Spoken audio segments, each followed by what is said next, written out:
Pastora, des del moment de la seva primera publicació, es va convertir en un dels jaciments referents per a lo que és l'estudi del món funerari del neolític final calcolític a l'àmbit de la prehistòria valenciana, però també de la prehistòria de la península Ibèrica. Aquests estudis sempre s'han fet un poc de forma parcial, referides a una part o bé de les restes humanes o bé de la cultura material, i no comptàvem amb un estudi global de lo que és el propi jaciment. És veritat també que al tractar-se d'una excavació antiga, les dades referides al diari d'excavació sempre han estat molt generals, sempre ha sigut sobretot una descripció principalment associada a on apareixien els cranis, que és el que sí que disposem d'uns plànols de localització, i de forma general l'aixovar més representatiu, que ha estat a més dibuixat a aquests diaris d'excavació. Aleshores nosaltres pensàvem que era un dels llocs on un estudi, un projecte amb les noves tecnologies que en l'actualitat estan a l'abast podia ser un punt clau per a gestir aquest tipus d'investigacions i, sobretot, també pensàvem que hi havia l'opció de que els treballs al propi jaciment ens donaren informació referida a l'estratigrafia, de la qual apenas comptàvem amb cap tipus d'informació. El projecte en realitat està estructurat en dues parts principals. La primera seria el propi treball de camp, comptar amb una bona planimetria del jaciment, que fins ara no disposàvem, i al mateix temps veure quines eren les possibilitats de que conservara en algun punt part d'estratigrafia fèrtil, de forma i manera que nosaltres poguérem aquestes noves dades a través d'una excavació arqueològica actual, disposar d'informació que explicaren el que es podíem llegir als diaris d'excavació antic. Aleshores, amb aquesta intervenció sí que hem vist, hem pogut demostrar aquesta selecció de materials i disposem de nous elements per a l'estudi del jaciment en base a tant les restes humanes que s'han pogut localitzar, les restes de fauna, que apenas hi havia depositat aquests elements al museu, i tota una sèrie d'altres restes de cultura material, ceràmica, elements d'ornament, sílex, etc., que també no van ser recollits en el seu moment. Una primera qüestió que es van plantejar era precisar millor el que era la cronologia d'ús com a espai funerari. Per a això el que necessitàvem, evidentment la cultura material ja donava una cronologia relativa a propòsit de quins moments se situaven aquests nivells de soterraments, però el que nosaltres volíem amb el projecte era precisar aquest espai de temps, i el que s'ha previst és una sèrie de datacions radiocarbòniques utilitzant la tècnica AMS, que permet a més, mitjançant una quantitat mínima de material, obtindre resultats molt precisos. Per això el que vam fer va ser seleccionar un total de 10 mandíbules humanes, i una vegada estudiades i ben documentades el que vam fer és fragmentar una part mínima de les mateixes per a poder procedir a la datació radiocarbònica mitjançant aquesta tècnica AMS, i al mateix temps sobre aquestes mandíbules datades el que es feia era extraure una peça dental, i sobre aquesta peça dental de l'esmalt es pot extraure la seqüència d'ADN, de la dentina és possible extraure el material necessari per a fer isòtops d'estronci, i al mateix temps la mostra que vam extraure per a fer la datació AMS s'ha aprofitat per a fer els estudis dels isòtops de nitrogen i de carboni, de forma i manera que sobre una mateixa mostra tenim tota aquesta mateixa informació precisada. En l'actualitat disposem ja de lo que són les datacions AMS de les 10 mandíbules, i el que s'ha fet al mateix temps en el mateix laboratori, a més, en la Universitat d'Oregon, en el Departament d'Antropologia d'aquesta universitat, és extraure, a partir del col·làgen, els isòtops de carboni i nitrogen. Això es fa perquè el carboni i el nitrogen nosaltres l'ingerim a través dels aliments. Després, a través d'una sèrie d'una analítica molt precisa, podem saber, a partir del carboni, si les proteïnes que apareixen tenen una procedència bé vegetal o bé animal, i podem saber la proporció. I després, a través dels isòtops de nitrogen, podem saber si aquesta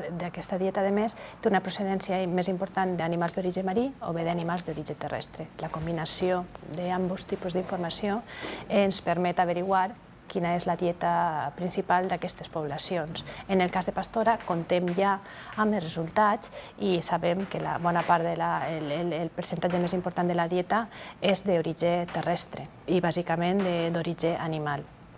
En la dentina hi ha una espècie de seqüència des del moment del naixement fins al moment de la mort de l'individu, en el qual es pot saber a través d'aquests anàlisis d'isòtops d'estronci, quins són els llocs, la relació dels llocs on no la relació exacta, evidentment, però aquest estronci s'incorpora també a través dels aliments a l'organisme i aquest estronci està en funció de la pròpia història geològica de l'entorn on una persona viu. Quins són els llocs on aquesta persona ha viscut, on va néixer, o la zona de fins als 5 anys on aquesta persona va viure i després, evidentment, els últims anys, les últimes etapes de la seva vida, l'entorn on ha mort. Totes aquestes analítiques es donen informació realment rellevant a propòsit de quin és el comportament d'aquestes societats del Neolític final,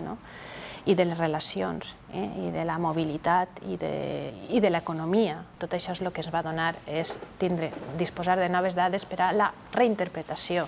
del jaciment, que és en definitiva l'objectiu central del projecte, i a partir d'ahir poder treballar per a l'estudi d'aquestes societats de la prehistòria recent a partir d'un jaciment emblemàtic com és la Cova de la Pastora.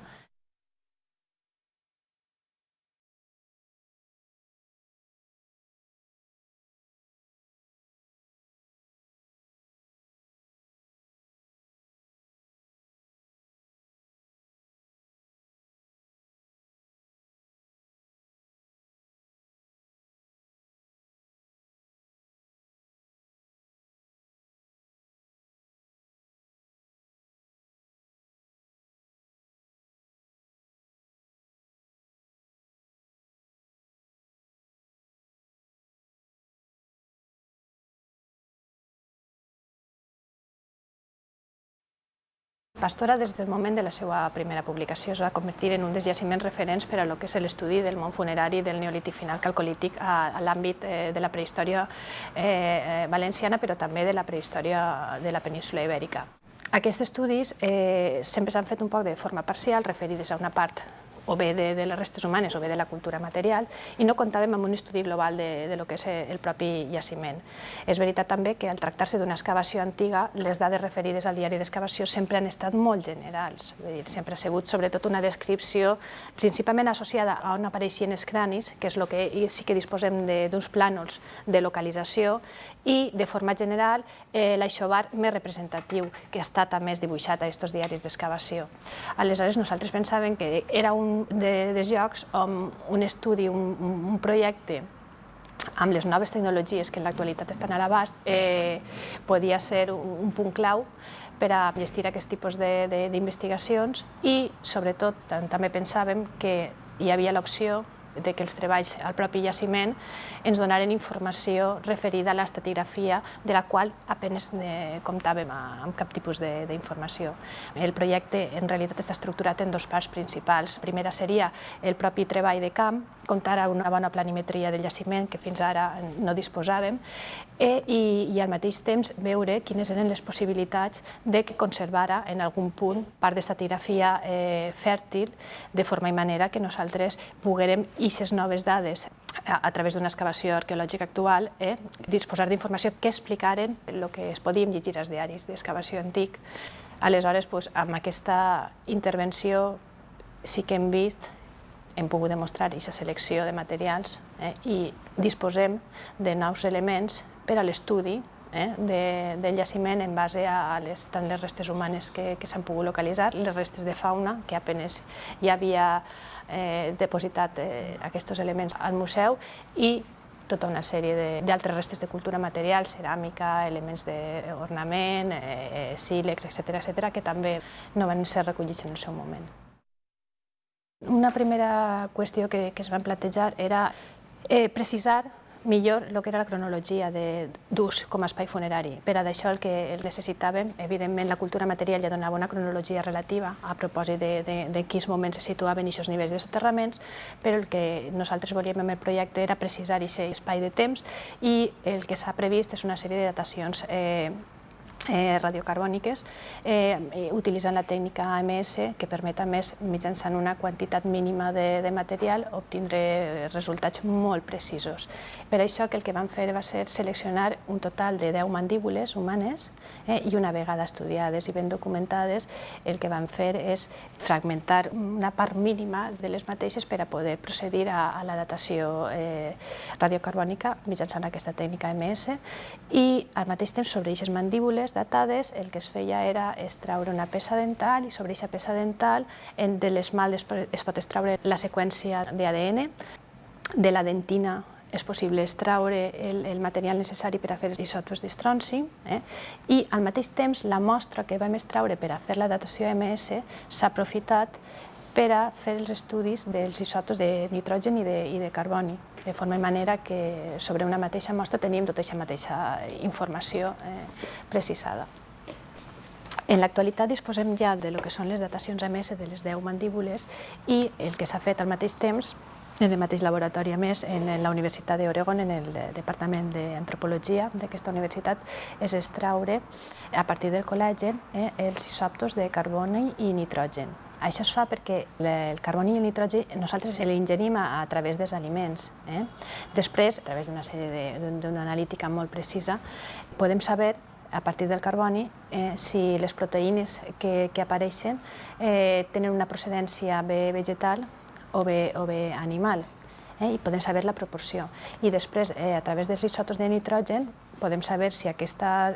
dieta, a més, té una procedència més important d'animals d'origen marí o bé d'animals d'origen terrestre. La combinació d'ambos tipus d'informació ens permet averiguar quina és la dieta principal d'aquestes poblacions. En el cas de Pastora, comptem ja amb els resultats i sabem que la bona part el percentatge més important de la dieta és d'origen terrestre i bàsicament d'origen animal. En la dentina hi ha una espècie de seqüència des del moment del naixement fins al moment de la mort de l'individu, en el qual es pot saber a través d'aquests anàlisis d'isòtops d'estronci, quins són els llocs, la relació dels llocs on no la relació exacta, evidentment, però aquest estronci s'incorpora també a través dels aliments a l'organisme i aquest estronci està en funció de la pròpia història geològica de l'entorn on una persona viu. Quins són els llocs on aquesta persona ha viscut, on va néixer, o la zona fins als 5 anys on aquesta persona va viure i després, evidentment, els últims anys, les últimes etapes de la seva vida, l'entorn on ha mort. Totes aquestes analítiques es donen informació realment rellevant a propòsit de quin és el comportament d'aquestes societats del Neolític final i de les relacions, i de la mobilitat i de l'economia. Tot això és el que ens va donar, és disposar de noves dades per a la reinterpretació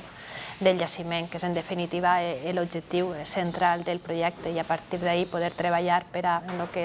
l'estudi d'aquestes societats de la prehistòria recent a partir d'un jaciment emblemàtic com és la Cova de la Pastora.